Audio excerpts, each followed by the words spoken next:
அஸ்ஸலாமு அலைக்கும் வரஹ்மத்துல்லாஹி வபரகாத்துஹு. வலைக்கும் சலாம் வரஹ்மத்துல்லாஹி வபரகாத்து. பஷீர், இப்போ நான் கொஞ்ச நாள்ல நம்ம குர்பானியை அடைய போறோம். அதாவது துல்ஹஜ்ஜுடைய பெரிய 10 அமல்கள்ல முதல் 10 அமல்ல கடைசியாக நம்ம செய்ய போறதே இந்த குர்பானி தான். அப்படி இருக்கக்கூடிய அந்த குர்பானியை யார் மேலாம் கடமையே கிடையாது. முதல்ல நம்ம தெரிஞ்சுக்கணும், இப்போ உள்ள காலத்துல எல்லாருமே என்ன நினைச்சிட்டு இருக்காங்கன்னா, குர்பானின்னா முஸ்லீமா இருந்தால் எல்லாருமே கொடுக்கணும் அப்படின்னு சொல்லி நினைச்சிட்டு இருக்காங்க.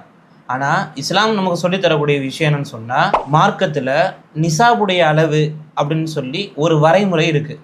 அப்படின்னா ஒரு மனுஷரிடத்துல இந்த அளவுக்கு பொருளாதாரம் தங்கம் இருந்துச்சுன்னு சொன்னால் அவரிடத்துல 10 பவுன், வெள்ளியாக இருந்துச்சுன்னு சொன்னால் 612 கிராம், இந்த அளவுக்கு பொருளாதாரம் அந்த மனிதரிடத்துல இருந்தாலோ, அல்லது தங்கமாக இல்லைங்க என்கிட்ட வெள்ளி தான் இருக்குது, இல்லை என்கிட்ட வெள்ளி கூட இல்லை, என்கிட்ட அந்த வெள்ளிக்குண்டான அளவுக்கு காசு இருக்குது, 10 பவுன் அளவுக்கு தங்கம் கிடையாது, 612 கிராம் அளவுக்கு வெள்ளி கிடையாது, ஆனால் 10 லட்சம் என்கிட்ட இருக்குது அப்படின்னு சொன்னால், இந்த அடிப்படையில் அளவுக்கு பொருளாதாரம் இருந்தால் கண்டிப்பாக அவரின் மீது கண்டிப்பாக குர்பானியும் கடமை.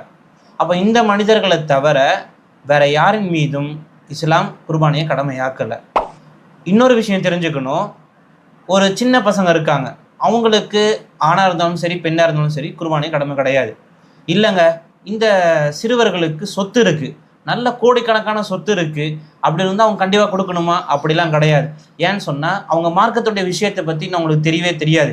அதனால அவங்க பாலிகாகி மார்க்கத்துடைய சட்டம் தெரிஞ்சதுக்கு அப்புறமா அவங்க கண்டிப்பாக குர்பானி கொடுக்கணும். அதனால சின்ன பசங்க மேலே குர்பானி கடமை கிடையாது. அவங்க இடத்துல பல கோடி சொத்து இருந்தாலும் பரவாயில்லை. அதே போல் ஒரு மனிதர் மேலே குர்பானி கடமை, அவரிடத்துல காசு நிறையவே இருக்குது, நிசாபுடைய அளவுக்கு இருக்குது, ஆனால் ஊர்லேருந்து 77 கிலோமீட்டர் தள்ளி இருக்காரு அப்படின்னு சொன்னால் அவர் மேலே குர்பானி கடமை கிடையாது. அது மட்டும் இல்லாமல் யாருக்கு புத்தி சுவாதீனம் இல்லாமல் இருக்காங்களோ அவங்க மேலே குர்பானி கடமை கிடையாது. இதை தவிர்த்து நிசாபுடைய அளவு இருக்கிற எல்லா முஸ்லீம்கள் மீதும் கண்டிப்பாக கட்டாயமாக குர்பானி கொடுக்கணும். நீங்கள் சொன்ன மாதிரியே சில விஷயங்கள்ல கேள்வி கேட்கக்கூடிய வாய்ப்புகள் உருவாகுது.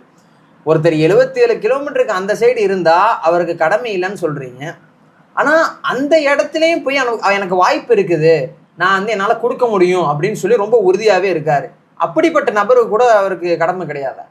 இங்கே நம்ம புரிஞ்சுக்கணும், ஊர்லேருந்து 77 கிலோமீட்டர் தூரமாக இருக்கிறவருக்கு வாஜிப் இல்லைன்னு தான் சொல்கிறோம். இஸ்லாம் சொல்லக்கூடிய விஷயம் வாஜிப் இல்லை அப்படின்னா கட்டாயமாக கொடுக்கணும் அப்படின்னு இல்லை தான் சொல்கிறோம். இல்லை, கொடுக்கறதுக்கு சக்தி இருந்தால் தாராளமாக கொடுக்கலாம். ஏன்னா இப்போ சம்திங் இப்போ நம்ம என்ன சொல்கிறோம் அப்படின்னா, இப்போ நான் திருநெல்வேலியில் இருக்கிறேன், நான் மதுரைக்கு வேலைக்காரமையாக போகிறேன், என்னால் மதுரையிலையுமே ஆடு வாங்கி அறுக்க முடியும்னா அந்த இடத்துல நான் செய்யலாம் தானே. செய்யறதுனால எந்த ஒரு பிரச்சனையும் கிடையாது. வசதி இருந்தால் தாராளமாக செய்யலாம். ஆனால் மார்க்கம் சொல்கிறது வாஜிப் இல்லை, கஷ்டப்பட்டு செய்யணும்னு இல்லை அப்படின்னு தான் சொல்கிறாங்க, வேற ஒன்றும் இல்லை. சரிங்க பஷீர், ரொம்ப ஜஸாக்கல்லா, ரொம்ப தெளிவான விளக்கங்களை கொடுத்தீங்க.